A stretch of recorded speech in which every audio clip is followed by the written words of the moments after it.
Livro de Neemias, capítulo 1, nós vamos ler a palavra do Senhor dos versículos 1 até o versículo 4. As palavras de Neemias, filho de Acalias, sucedeu no mês de Quisleu, no ano 20º, estando eu em Suzã, a fortaleza. Veio Anani, um de meus irmãos, ele e alguns de Judá, e perguntei-lhes pelos judeus que escaparam e que restaram do cativeiro e acerca de Jerusalém. E disseram-me: os restantes que não foram levados para o cativeiro, lá na província, estão em grande miséria e desprezo, e o muro de Jerusalém fendido e as suas portas queimadas a fogo. E sucedeu que, ouvindo eu essas palavras, assentei-me e chorei, lamentei por alguns dias, estive jejuando e orando perante o Deus dos céus. Você pode dizer amém? Neemias foi um jovem escolhido por Deus para cumprir uma tarefa muito importante, e a tarefa era reconstruir os muros de Jerusalém, o que ele cumpriu em 52 dias. Este jovem, cujo nome significa Deus consola, Neemias significa Deus consola, ele vivia no palácio do rei Artaxerxes. Se você usa dentadura, não tente falar esse nome, porque a dentadura pode voar da sua boca. Artaxerxes. Esse camarada chamado Artaxerxes era, portanto, o líder da maior potência, o maior império do seu tempo, o império da Pérsia. Ele estava morando em Suzã, que era a capital. E Neemias, ele trabalhava na função de copeiro do rei, uma mistura de serviçal, guarda-costa, agente pessoal e ajudante do rei. Era aquele que tinha intimidade e confiança com o rei. Este jovem, ele está a 1.600 quilômetros da sua terra, e ele recebe uma visita, a visita de um de seus irmãos, chamado Anani, e pergunta a respeito de Jerusalém. E quando ele recebe a resposta de que as coisas não estão bem, ele coloca no seu coração o desejo de ir a Jerusalém para ajudar o seu povo. Portanto, nesta noite eu quero trazer uma mensagem ao seu coração e pensar nesta noite a respeito de 3 atitudes que Neemias tomou, que provocaram uma revolução pessoal, familiar, provocaram um avivamento tão poderoso na vida do povo de Deus. Apenas 3. E essas 3 atitudes também são 3 palavras para você nunca mais esquecer. O Neemias, ele nos ensina a respeito de atitudes que temos que tomar diante de crises avassaladoras, como essa que nós estamos enfrentando. Portanto, eu quero pensar em apenas 3 palavras que podem fazer a diferença na nossa vida, e eu sei que Deus vai falar com você nesta noite através dessas palavras. A primeira palavra que Neemias me ensina a respeito de avivamento, de consagração total, como é o tema desse ano, é a palavra interesse. E eu gostaria que você repetisse essa palavra, interesse, por favor. 1, 2, 3, interesse. O interesse foi o primeiro segredo de Neemias, porque o texto diz que ele se interessa pelo problema e quer resolver o problema. E o interesse está no capítulo 1, versículo 2, quando o texto diz: e lhe perguntei, porque só pergunta quem está interessado. Há poder nas perguntas. Muitas coisas que a gente não consegue resolver porque não temos humildade de perguntar. Quando nós perguntamos, nós obtemos respostas, e respostas podem gerar ideias, e ideias podem gerar destinos. Como fez a irmã de Moisés, falando com a filha de Faraó: a senhora quer que eu vá buscar alguém para cuidar do menino? A pergunta gerou uma resposta, a resposta gerou uma ideia, e a ideia gerou um destino, porque ela trouxe a própria mãe dela para cuidar do irmãozinho dela. E ele pergunta e se interessa por Jerusalém, e o texto nos diz que o interesse de Neemias não é apenas teórico. Ele se interessa tanto que ele vai a Jerusalém, enfrenta 3 meses da viagem em cima de um animal, chega em Jerusalém, E o texto diz no capítulo 2, verso 11, que ao chegar ele fica 3 dias em silêncio, ele sai pela cidade, e ele vai vendo tudo o que está acontecendo, as portas estão fendidas, os muros estão quebrados, as portas estão queimadas a fogo, a miséria e a desprezo. E aqui nós temos algumas lições interessantes, porque interessar-se significa respeitar, significa despertar a curiosidade.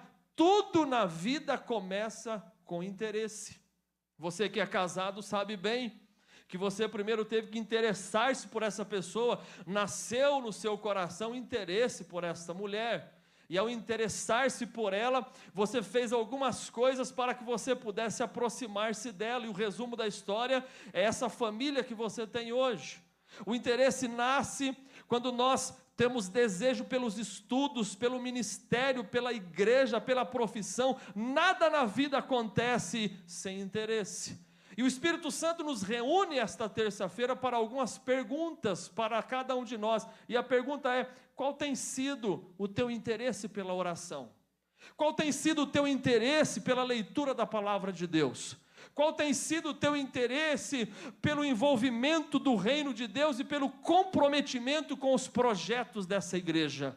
Qual tem sido o seu nível de interesse para o crescimento pessoal? Porque a semente da sua vitória nasce quando você começa a ter interesse pela obra de Deus e pelo avivamento. Quando eu me interesso por Deus, Deus também se interessa por mim, como disse Tiago: chegai-vos a Deus e Deus se chegará a vós. Interessar-se por algo é não se conformar com a situação. E não se conformar com a situação é a tristeza que Neemias sente, o amor que impulsiona Neemias a ir a Jerusalém, porque Deus usa pessoas que se importam com o que Deus se importa.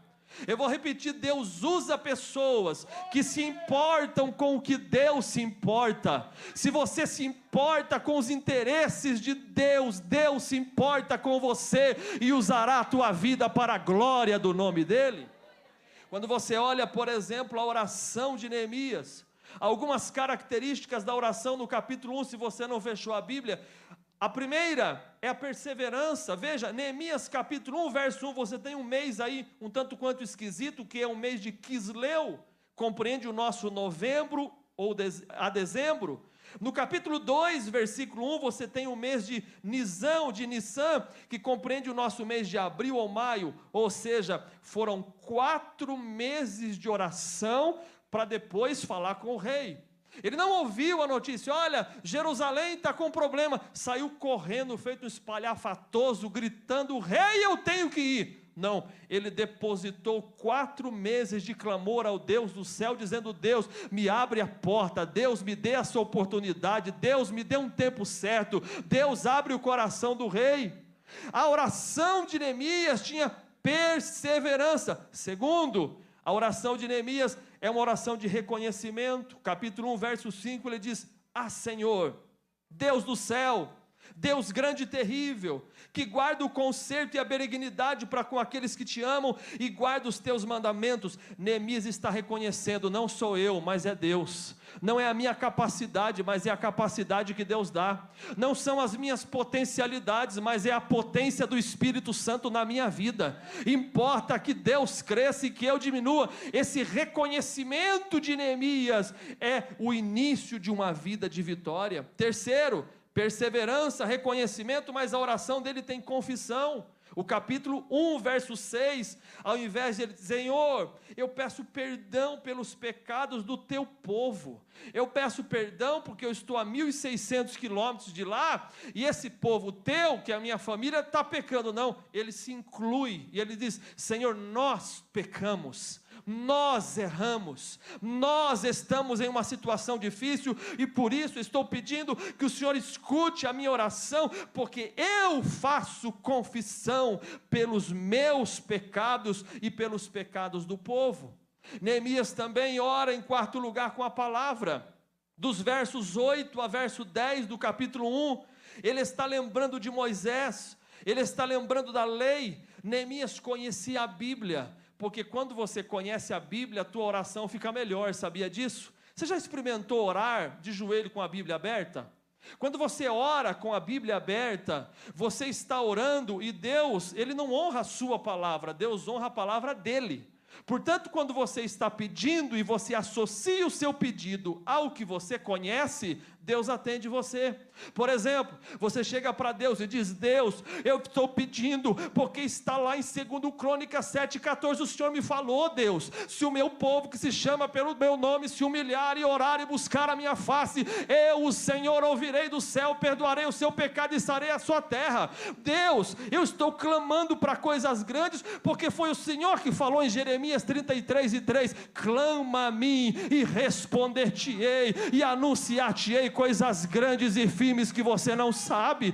Deus, eu estou pedindo, porque o Senhor falou em Mateus 7,7, pedi e dar-se-vos-á, buscai e acharei, batei e abrir-se-vos-á, e ainda o Senhor arrematou e disse, porque quem pede recebe, quem busca encontra, quem bate se abre. E aí Deus olha do céu e diz, está orando e está confirmando a minha palavra, passarão o céu e a terra, mas a minha palavra não passará. Eu vou dar resposta para ela.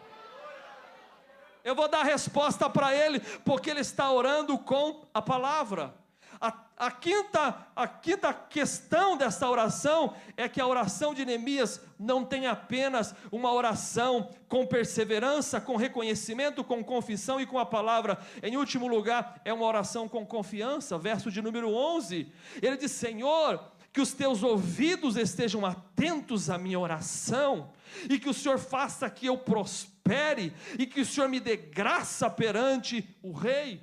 É uma oração com confiança, porque quem está interessado nos interesses de Deus, ora com confiança. As coisas só começarão a acontecer na sua família quando você tiver interesse pelas coisas de Deus.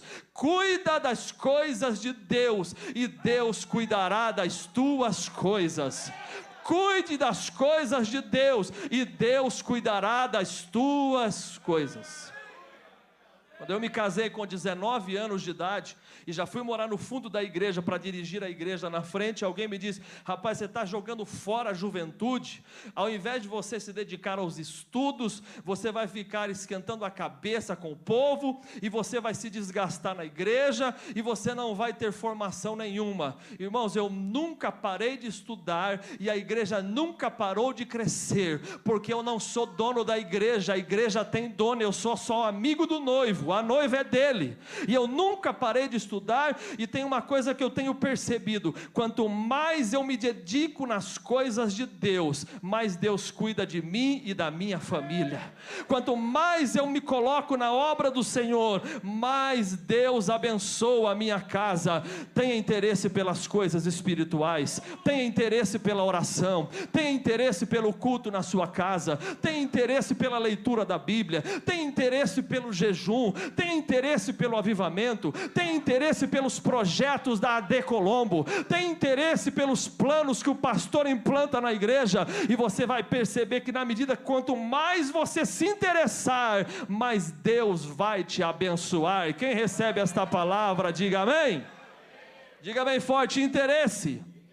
Segunda lição, diga bem forte, intimidade.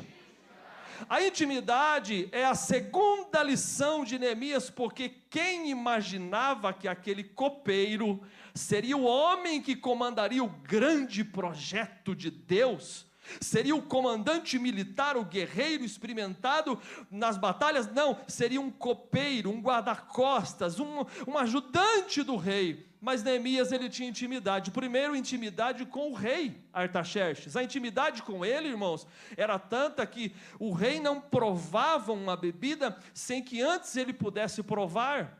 A confiança era tanta que o rei não comia um determinado tipo de comida sem que antes Neemias pudesse provar. Portanto, o Neemias, ele tinha acesso livre ao rei. Neemias, ele conhecia os gostos do rei, a casa do rei, o quarto do rei, as manias do rei, as vontades do rei, mas acima de tudo, Neemias conhecia a intimidade do rei. E essa lição de Neemias, ela é tão interessante, porque nesta noite eu não venho convidá-lo para ser íntimo de algum rei da terra, mas eu venho convidá-lo para ser íntimo do Rei dos Reis e Senhor dos Senhores. O nome dele é Jesus Cristo. Quando você busca essa vida de intimidade, essa vida de desfrutar da intimidade de Jesus, você percebe que a intimidade de Neemias não era somente com aquele rei, pelo contrário, a intimidade de Neemias era com Deus. É só você olhar para o texto, que a maior intimidade de Neemias era com Deus. Olhe para o livro de Neemias, leia esse livro e perceba que este é um livro de oração. O texto diz que ele ora quando fica sabendo da situação. Capítulo 2, ele ora quando fala com o rei. Capítulo 4, ele ora diante dos inimigos. Capítulo 5, ele ora para Deus se lembrar dele. Capítulo 6, ele ora para pedir força. Capítulo 13, ele ora diante de decisões. Ele começa e termina o livro orando, porque Neemias tinha um segredo: intimidade com Deus. Intimidade com Deus. Intimidade com Deus. Pode ser que você não queira ser íntimo e nem meu amigo, mas se você for íntimo e amigo do Espírito Santo, você vai fazer a diferença por onde você passar. É tempo de mais intimidade. Eu creio que a maioria lembra do livro Heróis da Fé, um livro que é uma vacina na nossa alma. Ler Heróis da Fé é perceber homens como Savonarola, John Hus, Lutero, Agostinho, Charles Spurgeon, John Wesley, Jonathan Edwards, homens que andaram de mãos dadas com Deus. E quando você busca essa intimidade, você até quebra algumas formalidades. É verdade, a intimidade, ela quebra a formalidade. Por exemplo, quando você namorava, você ia para o lanche com a namorada nos primeiros dias de lanche, ela falava: amor, pede só uma, a gente come, eu não como muito, eu só como a metade, porque aquela formalidade. Hoje, se você não comer logo sua parte, ela come, a parte dela é a sua, ainda pede mais um, porque quebrou-se aquela formalidade toda, porque hoje vocês têm intimidade, vocês já conhecem um defeito do outro, vocês dão risada dos próprios erros e dos erros do seu cônjuge, do seu filho, porque a intimidade, na medida que ela vai crescendo, ela vai quebrando toda a formalidade. A gente não vem aqui com jeitinho de formal, não. Quando a irmã pediu para a gente levantar a mão na hora da adoração, a gente levantou mesmo, porque a gente está adorando um Deus com toda a intimidade do nosso coração. Quando o grupo estava tocando, a nossa alma estava ligada no céu, porque quando o pastor pegou o microfone, já nos levou em oração, já começou a conectar a intimidade do crente com Deus. Essa intimidade quebra toda a formalidade. Quem me entende, diga amém. Está Jesus um dia entrando na casa de religiosos, há uma mesa posta, e estão ali fariseus, escribas, e Jesus está sentado. Há um ambiente formal naquela casa, há um protocolo dentro daquela casa, e Jesus está sentado. De repente entra uma mulher que a Bíblia chama de pecadora. Aquela mulher entra e ela vai direto debaixo da mesa para frente do pé de Jesus. Eu entendo que o conceito que ela tinha de Jesus não era apenas que, ao chegar diante dos seus pés, ela olhou os pés e disse: não, esses pés é o filho do carpinteiro. Esses pés, os irmãos e as irmãs dele eu conheço.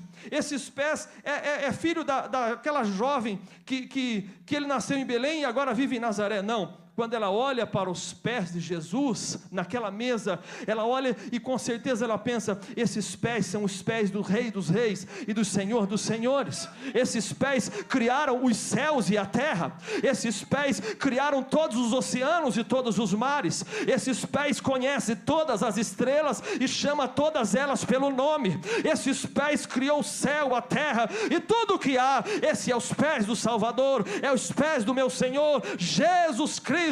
E ela está diante dos seus pés. De repente a emoção daquela mulher é tão grande que ela não resiste, ela começa a chorar, porque a intimidade quebra a formalidade e ela começa a chorar, e ao chorar, o pé de Jesus está banhado de lágrima.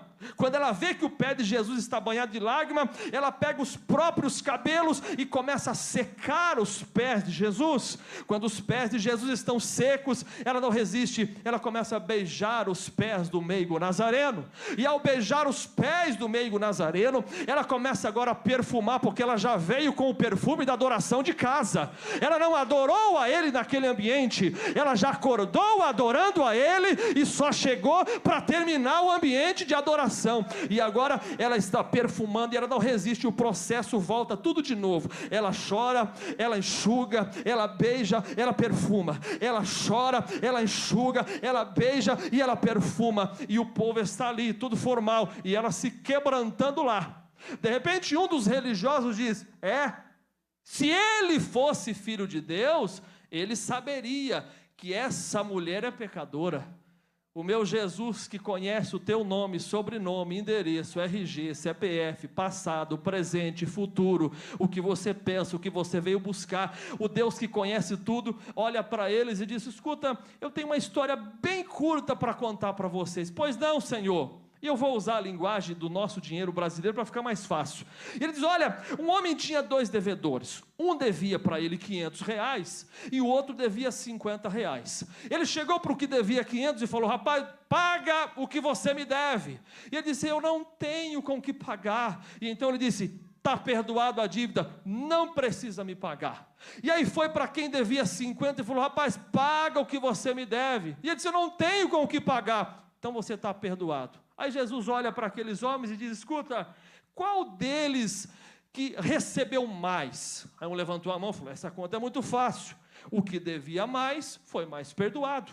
O que devia 500 foi mais perdoado do que devia 50. Jesus falou: mas vocês são, na minha linguagem, né? Vocês são tão inteligentes. Pois é. Sabe o que acontece? Vocês estão achando que a pecadora que vocês estão chamando de pecadora deve 500. Ela deve mais, porque ela é mais pecadora. Vocês são mais santos, vocês só devem 50. Mas eu tenho uma notícia para vocês.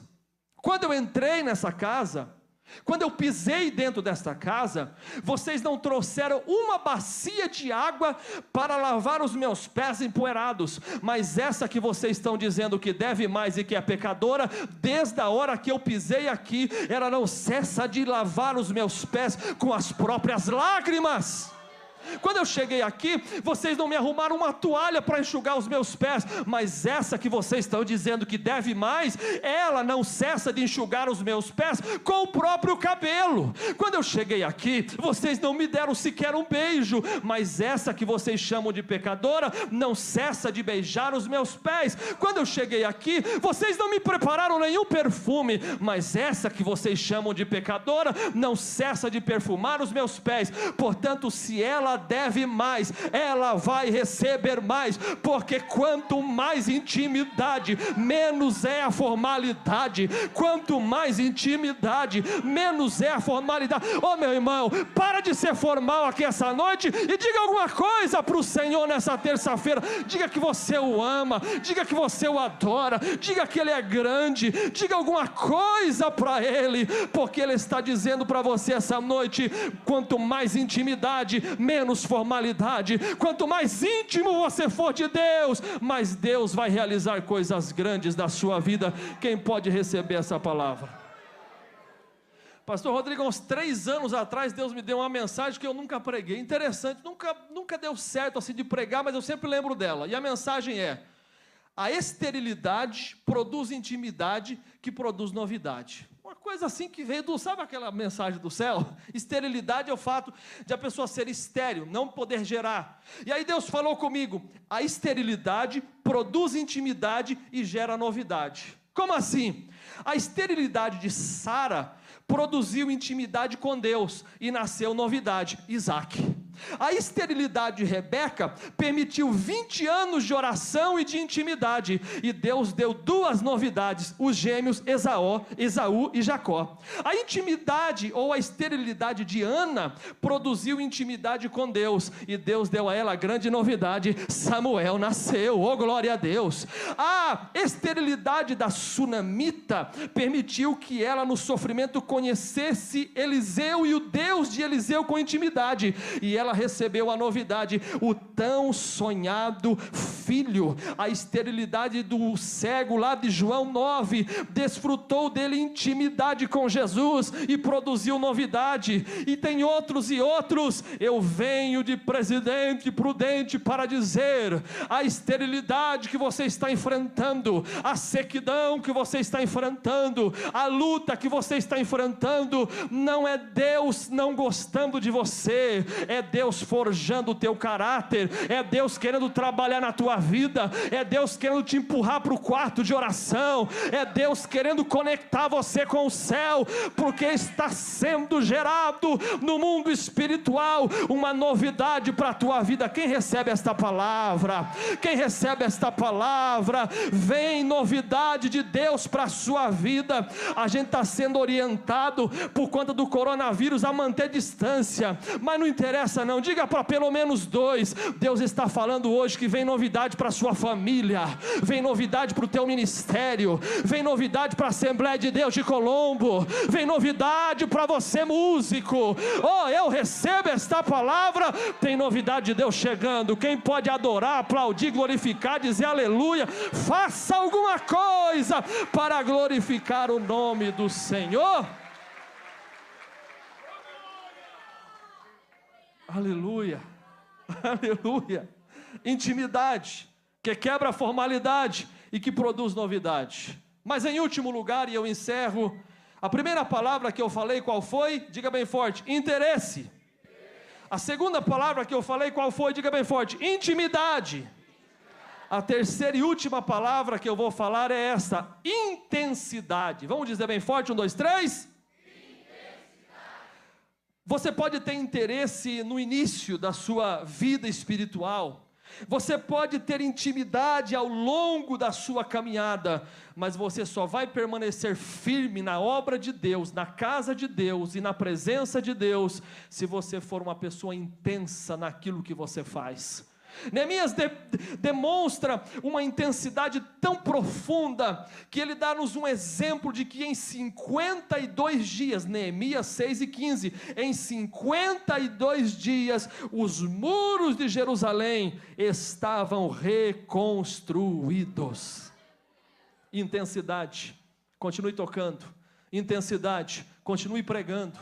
Intensidade, continue orando. Intensidade, continue ensinando. Intensidade, continue lendo a Bíblia. Intensidade, continue jejuando. Intensidade, continue crendo que o coronavírus não vai parar a marcha da igreja. Intensidade, intensidade, não pare, não baixe a guarda, não desanime, não olhe para trás. Há coisas grandes de Deus para a tua vida aí na frente. Há projetos grandes de Deus para a tua família aí na frente. Ei, adolescente, Deus não pergunta o salário do teu pai, nem o bairro que você mora. Deus está te chamando aqui essa noite para dizer: seja intenso, e você vai ver aonde é que eu vou levar você. Eu sinto Deus desta palavra. Não baixe a guarda, seja intenso, e Deus vai te abençoar. Mas eu preciso terminar com 3 bênçãos que toda pessoa que tem intensidade recebe. 3 bênçãos. A primeira, quando Neemias está indo no capítulo 2, verso 7, ele diz o seguinte: quando o rei deixou que eu fosse, eu pedi para o rei que me desse carta de acesso para que eu pudesse ter passagem livre. Diga comigo: acesso. Acesso é tão interessante que a gente gosta de acesso de Wi-Fi, que você chega na padaria, o padeiro diz bom dia, você diz qual é a senha do Wi-Fi, por gentileza? Acesso. Você quer acesso? Você quer acesso? Acesso é o que Neemias recebeu. Ele recebeu uma carta do rei para que todas as blitz policiais, ele mostrasse a carta e a blitz tivesse que abrir caminho para dar acesso, acesso, acesso, acesso, acesso. Quem é intenso tem acesso, acesso à presença, acesso a Jesus Cristo. Hoje você não precisa escolher um lugar para orar não. Hoje aonde você estiver, está no ônibus, está na bike, está no carro, está a pé, é só você ligar o teu pensamento e dizer: papai, eu estou aqui, já está ligado no Wi-Fi do céu. A senha é a oração, a senha é quebrantamento, a senha é humildade e simplicidade. Deus está dizendo essa noite: eu estou te dando acesso a coisas que você nunca recebeu. Eu estou te dando acesso a situações que você nunca vivenciou. Vem sobre ti o novo acesso espiritual. Receba esta palavra e adore aquele Deus que te trouxe aqui nessa noite. Ai, irmão, eu estou todo arrepiado diante desta palavra, porque Deus está abrindo coisas tão tremendas para a tua vida. É carta de acesso que o Espírito Santo está pondo na sua mão. Segunda bênção de quem é intenso, capítulo 2, verso 8.